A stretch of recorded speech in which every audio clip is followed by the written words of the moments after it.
Paul Roberts with the founder and the guy behind Veterans Strong, the organization putting on this event today here, where they're going to do a ride through beautiful San Juan Capistrano in kind of a overcast day here to do what? To raise awareness about veterans issues and the amazing number of suicides that takes place today. Is that why we're here? Yes, sir. It's my second year doing this, Ride to End Veteran Suicide. I try and do it as close to Veterans Day as possible. Makes sense. And the reason we're doing it 3 weeks out this year is because next week is Halloween. There you go. That takes everybody's attention away for a moment. It sure does. So, last year we had quite a few people show up. They always show up at the last minute. Right. And so this is I didn't know here in San Juan there's a river trail here, and you say there are hundreds, maybe 1,000 horse stalls and barns along here. So people come down, they store their horses here, board their horses here, and then they come out and ride along with you to raise awareness and raise some funds for the good work you do. Absolutely. It's more about raising awareness for the crazy number of veterans that take their lives each day. So let's talk about that for a second. And thank you for your service. You were a veteran. Yes, sir. You served where, in the Air Force? I was in the Air Force. I was the crew chief on KC-135s from 86 to 93. And I really started getting into the veteran advocacy probably around 2009. Because what? You saw how hard it was for veterans to reintegrate and to shake off the experiences and to recover from not just the physical injuries, but the mental injuries? Yeah, a lot of trauma, a lot of mental health issues that we deal with in our community. A lot of times the veterans resort to drugs and alcohol because they're trying to self-medicate. Yeah, to really put a Band-Aid on what's going on in their lives, the traumas that they experience in the military. And somewhere along the way you discovered the power of equine therapy. You had been raised with horses, I think, if the stories, if I remember correctly. But when did you realize that a horse can help heal a veteran? Well, about 5 years ago, I was kind of in a dark place myself, and just wanted to reconnect with these incredible animals. And you found some therapeutic value in that. Absolutely, and I just started getting more into the the mental health side of these animals, because these animals are a reflection of who we are, fight or flight animals, just like humans. And so that's what many of these veterans. I want to either fight, I don't know why, or want to run away. Yes, exactly. Into myself, into whatever, and they keep doing you say you do these crazy things. Why did you do that? Because they have something inside them they can't deal with, figure out. That's correct. So, again, it's just to raise awareness to bring down our suicide numbers.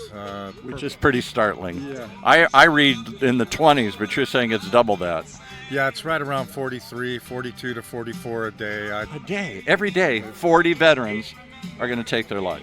Yeah, the VA doesn't typically count overdoses as a suicide, nor do they count the veterans that aren't in the VA healthcare system. So they're not tracking the true number. Right. So 8 states in the union track those numbers, and they had an average number of 43 per day. So in your program, when you get a veteran to come down and work with you one-on-one with a horse, how does that help? And what kind of difference do you see it make? It takes a while, I'm sure. Build the trust and the bond and all that. Well, if you look at PTSD, military sexual trauma, TBI, anxiety, depression, it all stems around trust, okay?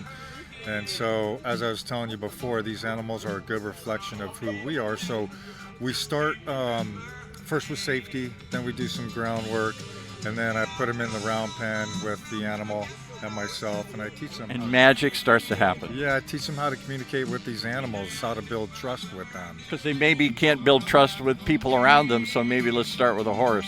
Yeah, and so building that trust, and I, kind of explain to them how that translates to building trust with their spouse, with their girlfriend, with their boyfriends, with their kids, with their employer. Yeah, all that stuff. So, and a horse, I don't know much about horses. I don't have a whole lot of trust with the horse. I'm terrified of a horse here. Do they have the same hesitancy? I mean, most of these veterans are probably like me, city kids. They've never been on a horse. Yeah, they're very skeptical animals, so they live in a constant state of PTSD. Yeah, because they think they're the prey. Yep.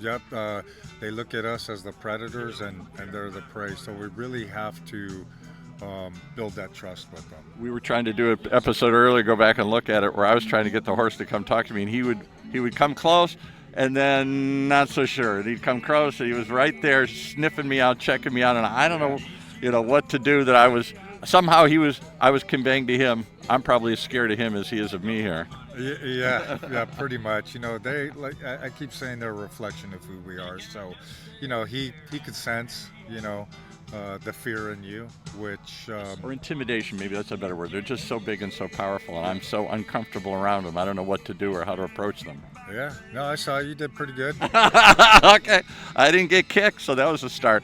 Well, what a kick to come out here today and watch you guys ride along. Hopefully you get another 30, 40, 50 people ride along this beautiful trail here today and raise some awareness for an issue that I think most of us flies under the radar.